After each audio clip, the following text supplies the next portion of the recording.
আসসালামু আলাইকুম। তোমাদের সবাইকে স্বাগতম জানাচ্ছি বিব্রেনের বায়োলজি পেজ সাবিত ভাই। আমরা আজকে আমাদের 35তম দিনে পৌঁছে গিয়েছি এবং 35তম দিনে আমরা সমাধান করতে চাচ্ছি আমাদের শ্বসন ও শ্বাসক্রিয়া এই অধ্যায়টি, এবং এটা যারা ডিপ্লোমা আছো তাদের জন্য বেশ গুরুত্বপূর্ণ, যেহেতু এটা মানব শারীরতত্ত্বের। এবং তোমরা একদম নিশ্চিত থাকো যে যে কোনো প্রকার মানব শারীরতত্ত্বের প্রশ্ন যদি তোমার সামনে আসে বা প্রশ্ন সলভ যদি তোমার সামনে আসে, অবশ্যই তোমার সেটা করা উচিত।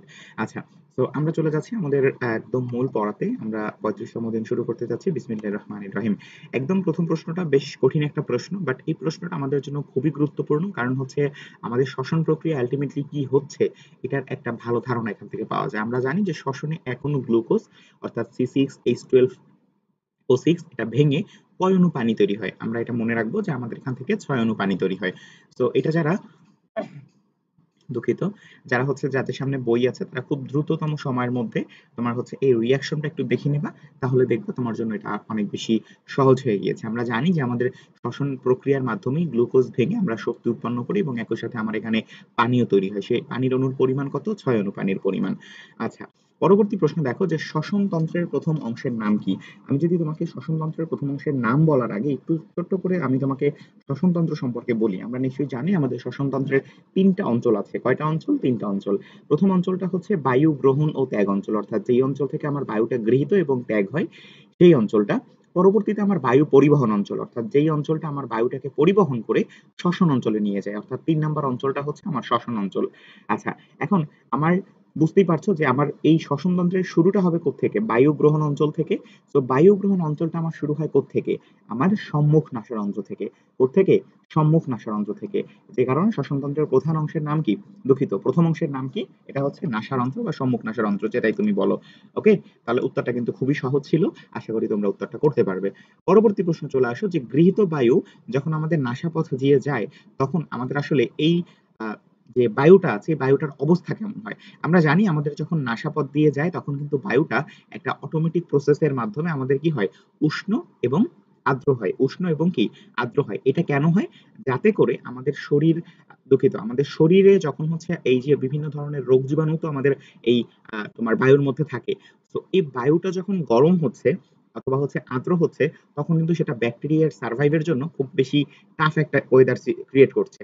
তো ও যখন হচ্ছে আমার নাসাপথ দিয়ে যাচ্ছে, তখন ও উষ্ণ এবং আর্দ্র হওয়ার কারণে আমার এই যে ব্যাকটেরিয়া বা হচ্ছে ধুলাবালি, এই ধুলাবালিগুলো আমার নাকের যে শ্লেষ্মা তৈরি হয় এই শ্লেষ্মার সাথে আটকে যায়, এবং এই আটকে যাওয়ার কারণে আমরা যখন হচ্ছে পরবর্তীতে সর্দি ফেলি অথবা হচ্ছে আমাদের যখন সর্দি হয়, তখন হচ্ছে তার মাধ্যমে সেটা আমাদের দেহ থেকে বের হয়ে যায়। অর্থাৎ এটা দেহতে ঢোকার আগেই এই উষ্ণ এবং আর্দ্র বায়ু হওয়ার কারণে বা উষ্ণ এবং আর্দ্র করে ফেলার কারণে জিনিসটা আমাদের শরীরে ইনসার্ট হতে পারে না, এবং আমরা বিভিন্ন ধরনের রোগ জীবাণু থেকে বেঁচে যাই। ওকে, তো খুব সহজ ব্যাপার। আমি তোমাকে একটু আগের আগের এমসিকিউটা থেকে বলতে চাই যে এখানে আমি যখন তোমাকে বললাম যে আমাদের শ্বসনতন্ত্রের প্রথম অংশের নাম কি, এটার সাথে সাথে আমি যখন তোমাকে শ্বসনতন্ত্রের অঞ্চলগুলোর নাম বলেছি, তখনই তোমাকে বোঝা উচিত যে তোমাকে এই অঞ্চলগুলোর যে পোর্শন গুলো আছে, যেমন বায়ু গ্রহণতা এক অঞ্চলের নাসারন্ধ্র, নাসা গহ্বর, নাসা গলবিল, ষড়যন্ত্র, আবার বায়ু পরিবহন অঞ্চলের ট্রাকিয়া, ব্রোঙ্কাই, প্রান্তীয় ব্রোঙ্কিওল, তারপরে শ্বসন অঞ্চলের শ্বসন ব্রোঙ্কিওল, অ্যালভিওলার নালী, অ্যাট্রিয়াম, অ্যালভিওলার থলি, অ্যালভিওলাস। তো এই যে আমাদের মানে পোর্শন গুলা, এই পোর্শন গুলা বা অঙ্গগুলা, এগুলা কিন্তু আমাদেরকে জানতে হবে, কারণ এখান থেকে অনেকগুলা এমসিকিউ হতে পারে। ওকে, পরবর্তী প্রশ্নে চলে আসি আমরা। মুখ হা করলে মুখগহ্বরের পেছনে যে অংশটি দেখা যায় সেটি। এটা খুব পছন্দের একটা প্রশ্ন আমার। তো আমরা যখন মুখ হা করি তখন আমরা আসলে তিনটা জায়গার একটা সংমিশ্রণ দেখি। কয়টা জায়গার? তিনটা জায়গার।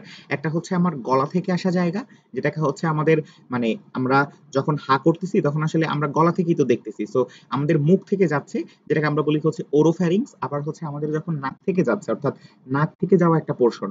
অর্থাৎ হা করলে তুমি যেই জায়গাটা দেখতে পাচ্ছ যে ফাঁকা জায়গাটা, এটা মূলত তিনটা জায়গার পোর্শন, মানে তিনটা জায়গার সংমিশ্রণ।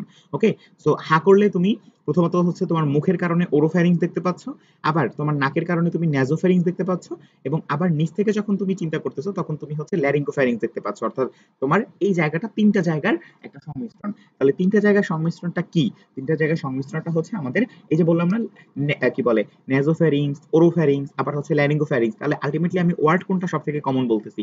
ফ্যারিংস। তাহলে এটাই হচ্ছে আমাদের সেই ফ্যারিংস বা গলবিল। তাহলে এটা কিন্তু হচ্ছে বোঝার বা হচ্ছে, সরি, বোঝার খুব ভালো একটা ব্যাপার ছিল, বাট হচ্ছে মুখস্থ করার জন্য কোনো দরকার নেই, কারণ আমি জানি যে আমার এটা 3টা জায়গার পোর্শন, ওই যে আমি তোমাদেরকে ক্লাসে বলতাম না, এটা হচ্ছে মূলত 3টা রাস্তার মিশ্রণ। তো সেই রাস্তাটাই হচ্ছে আমাদের সেই গলবিল, যেখানে হচ্ছে ন্যাজো, ওরো এবং হচ্ছে ল্যারিঙ্গো, এই 3টা জায়গায় সংমিশ্রণে গলবিলটা বা হচ্ছে ফ্যারিংসটা ক্রিয়েট হয়েছে। ওকে, আচ্ছা পরবর্তী প্রশ্নে দেখো যে খাদ্য গলাধকরণের সময় নাসাপথের পশ্চাৎপদ বন্ধ করে কোনটি? তো এই জিনিসটা কিন্তু খুব গুরুত্বপূর্ণ। এখানে 2টা প্রশ্ন হতে পারে যে খাদ্য গলাধকরণের সময় আমাদের হচ্ছে এই যে শ্বাসনালীর পথ বন্ধ করে কোনটি, আর এটা হচ্ছে নাসাপথের পশ্চাৎ বন্ধ করে কোনটি। তো এই দুইটার মধ্যে যদি তুমি মানে পার্থক্য না করতে পারো, বিশাল সমস্যা হয়ে যাবে। তো মাথায় রাখবা, আমার যে নাসাপথ আছে সেই নাসাপথটা বন্ধ হয় আমাদের আলজিভ বা উভুলা দ্বারা। এই নাসাপথের পশ্চাৎপদটা বন্ধ হয় কিভাবে? আলজিভ বা উভুলা দ্বারা, অর্থাৎ যেটাকে আমরা হচ্ছে আমাদের এই শক্ত তালুর বিপরীতে একটা ছোট্ট নরম অংশ আমরা যেটা দেখি, সেটা হচ্ছে আমাদের আলজিহ্বা। আর যখন এটা বলবে কি, যখন এটা বলবে ট্রাকিয়া বা শ্বাসনালীর পথ বন্ধ করে, তখন সেটা হবে উপজিহ্বা, অথবা আমাদের কি বলতো, উপজিহ্বার আরেকটা নাম আছে, নিশ্চয়ই তোমরা জানো, সেটা কি? অ্যাপিগ্লোটিস, রাইট? তাহলে অ্যাপিগ্লোটিস হচ্ছে উপজিহ্বা, উভলা হচ্ছে আলজিহ্বা। মনে থাকবে? আশা করি মনে থাকবে। পরবর্তী প্রশ্ন দেখো, ফুসফুস। ফুসফুস কি পানির মতো তরল? পানির মতো তরল না, পাথরের মতো শক্ত। যারা আমাদের মনে অনেক কষ্ট তাদের হচ্ছে পাথরের মতো শক্ত, কিন্তু যারা হচ্ছে আমরা ভালো মানুষ তাদের কিন্তু স্পঞ্জের মতো নরম। তাদের কি? তাদের হচ্ছে স্পঞ্জের মতো নরম। তাহলে ফুসফুস কেমন? ফুসফুস হচ্ছে স্পঞ্জের মতো নরম, এবং স্পঞ্জের মতো নরম হওয়ার কারণেই এত বেশি বায়ু ধারণ করতে পারে বা প্রসারিত এবং হচ্ছে কি সংকুচিত হতে পারে। আচ্ছা পরবর্তী প্রশ্ন দেখো যে শ্বসন তন্ত্রের প্রধান অঙ্গ কোনটি? যে কোনো শারীরতত্ত্বের যাই পড়ো না কেন, এই প্রশ্নটা তোমাকে মাস্ট পড়তেই হবে। এই প্রশ্নটা কি করতে হবে? মাস্ট করতেই হবে। তাহলে শ্বসনতন্ত্রের প্রধান অঙ্গ কোনটি? শ্বসনতন্ত্রের প্রধান অঙ্গ হচ্ছে আমাদের কি বলতো? শ্বাসনালী? আমাদের শ্বসনতন্ত্রের প্রধান অংশ হচ্ছে ফুসফুস। কেন ফুসফুস বলতো? কারণ হচ্ছে ফুসফুসই হচ্ছে আমাদের এই শ্বসনতন্ত্রের মূল যে প্রধান অঙ্গ। উত্তরটা একই তো হয়ে গেল না? কারণ হচ্ছে ফুসফুসের মাধ্যমে আমরা কি করি? ফুসফুসের মাধ্যমে আমরা আমাদের শ্বসন কার্য সম্পন্ন করি। এ কারণে এটা আমাদের প্রধান অঙ্গ, এবং এটার কার্যিক এককটা আমাকে যে বলতে পারবে তাকে আমি একটা চকলেট দিব। এবং অনেকে বলতে পারে ভাই এখানে আবার কোশ্চেন 135 কোত্থেকে আসছে? এটা ভুলে আর কি, এটা এডিট করা হয়নি, সমস্যা নেই, আমরা হচ্ছে আমাদের মতো আগাই। পরবর্তী প্রশ্ন দেখো যে ডান ফুসফুস কয় খণ্ডে বিভক্ত? ডান ফুসফুস কয় খণ্ডে বিভক্ত? ডান ফুসফুস কয় খণ্ডে বিভক্ত? এরপরে হচ্ছে এদের আমরা বলতে পারি যে লোবিউল, সেগমেন্ট, এই ব্যাপারগুলো আসলে আমাদের কিন্তু খুব কষ্ট দেয় নাকি? এটা কাকে কাকে কষ্ট দেয় আমাকে হচ্ছে একটু জানাও। তো এটা যদি আর কষ্ট দেয় তাহলে হচ্ছে আমরা এই কষ্টটা আর আর হচ্ছে মাথায় রাখবো না। আমি তোমাদেরকে ফুসফুস সম্পর্কে যাবতীয় যত তথ্য আছে এখন তোমাকে বলবো। তো সবার আগে আমাদের জানতে হবে যে আমাদের যে ফুসফুসটা আছে এটা কি? এটা হচ্ছে সংখ্যায় 2টা থাকে, এবং এটা একটা হালকা গোলাপি রঙের স্পঞ্জের মতো নরম অঙ্গ। Very good. এবারে আমাদের যে বাম ফুসফুসটি আছে এটা কিন্তু আকারে ছোট এবং এটা 2 লোব বিশিষ্ট, যেখানে আমাদের যে আহ, ডান ফুসফুসটা আছে এটা কিন্তু হচ্ছে কি 3 লোব বিশিষ্ট, এবং ফুসফুস একটা দ্বিস্তরী প্লিউরাল পর্দা দ্বারা আবৃত থাকে, এবং এই এটার যে ভিতরের পর্দা আছে এটাকে আমরা অলওয়েজ, ভিতরের পর্দা থাকলে সেটাকে আমরা ভিসেরাল বলি, যেহেতু ভিসেরা হচ্ছে অন্তর্বর্তী এ কারণে। এবং বাইরেটাকে আমরা কি বলি? বাইরেটা যেহেতু পার্শ্বীয় অর্থাৎ পার্শ্বে যুক্ত থাকে, এ কারণে হচ্ছে এটাকে আমরা প্যারাইটাল প্লিউরা বলি। কি বলি? প্যারাইটাল প্লিউরা বলি। আচ্ছা এখন আমাকে হচ্ছে যে জিনিসটা বলতে হবে সেটা হচ্ছে যে আমাদের লোব বা খণ্ডে বিভক্ত ডান ফুসফুস 3টা, কিন্তু এটা কিন্তু আবার 10টি সেগমেন্টও বিভক্ত থাকে। কয়টি সেগমেন্টে বিভক্ত থাকে? 10টি সেগমেন্টে। তাহলে খণ্ড কয়টা? 3টা। সেগমেন্ট কয়টা? 10টা। আবার খণ্ড, বাম খণ্ড কয়টা? বাম মানে বাম ফুসফুস কয়টা খণ্ডে বিভক্ত? 2টা খণ্ডে বিভক্ত। তাহলে এর সেগমেন্ট কয়টা? সেগমেন্ট হচ্ছে ওই 2টা কম। কয়টা? তাহলে ডান ফুসফুস কয় খণ্ডে বিভক্ত? 3 খণ্ডে বিভক্ত। ওকে, পরবর্তী প্রশ্নে চলে আসো। পরবর্তী প্রশ্নে বলা হয়েছে প্লুরা কয় স্তর বিশিষ্ট পর্দা? একটু আগেই তোমাকে আমি উত্তরটা করে দিয়েছি যে প্লুরা হচ্ছে দ্বিস্তর বিশিষ্ট পর্দা, যার ভিতরের পর্দাকে আমরা বলি হচ্ছে ভিসেরাল প্লুরা, এবং বাইরের পর্দাকে আমরা কি বলি? Parietal pleura. এবং দুইটার মাঝখানে একটা রস থাকে, সেই রসটাকে আমরা কি বলি বলতো? সেই রসটাকে আমাদের 2টা ধরনের বলা হয়, একটা বলা হয় প্লুরাল রস, অথবা বলা হয় সেরাস, সেরাস ফ্লুইড। কি বলা হয়? Serous fluid. ওকে, এবার দেখো ফুসফুস থেকে কোন প্রক্রিয়ায় অক্সিজেন রক্তে প্রবেশ করে? আমাদের ফুসফুস থেকে, ফুসফুসের যে আমাদের অ্যালভিওলাস গুলো আছে সেই অ্যালভিওলাস থেকে মূলত আমাদের অক্সিজেন রক্তে প্রবেশ করে, এবং সেটা প্রবেশ করে কিসের মাধ্যমে? ব্যাপন প্রক্রিয়ার মাধ্যমে। কোন প্রক্রিয়ার মাধ্যমে? ব্যাপন প্রক্রিয়ার মাধ্যমে। এবং এ কারণেই যখন আমরা আমাদের মানে আমাদের ফুসফুসটা যখন একদম খালি হয়ে যায়, অথবা হচ্ছে আমাদের ফুসফুসে যখন হচ্ছে বলতে পারি যে আমাদের একটা প্রেসার ক্রিয়েট হয়, তখন কিন্তু আমাদের কি হয়? তখন কিন্তু হচ্ছে আমাদের এই ব্যাপন প্রক্রিয়ার মাধ্যমে আমরা যে শ্বাস নিচ্ছি অক্সিজেন, এই অক্সিজেনটা সাথে সাথে আমাদের কোথায় চলে যাচ্ছে? অ্যালভিওলাসে যাচ্ছে, এবং অ্যালভিওলাসে তখন আমাদের অক্সিজেনের পরিমাণ এত বেশি হয় যে সেইটা আমাদের অটোমেটিক ভাবে রক্তে তোমার হচ্ছে ব্যাপিত হয়, এবং ব্যাপিত হওয়ার মাধ্যমে সেটা অক্সিজেনের রক্তে পৌঁছে মানে রক্তে তোমার হচ্ছে সাপ্লাইড হয়ে যায়। ওকে, আচ্ছা, পরবর্তী প্রশ্ন দেখো, অ্যাজমা। অ্যাজমা কি ছোঁয়াচে রোগ নাকি জীবাণুবাহিত রোগ নাকি উভয় নাকি কোনোটাই নয়? অ্যাজমা এটা হচ্ছে একটা নন কমিউনিকেবল বা হচ্ছে আমাদের এটা অসংক্রামক রোগ। এটা কি? এটা একটা অসংক্রামক রোগ।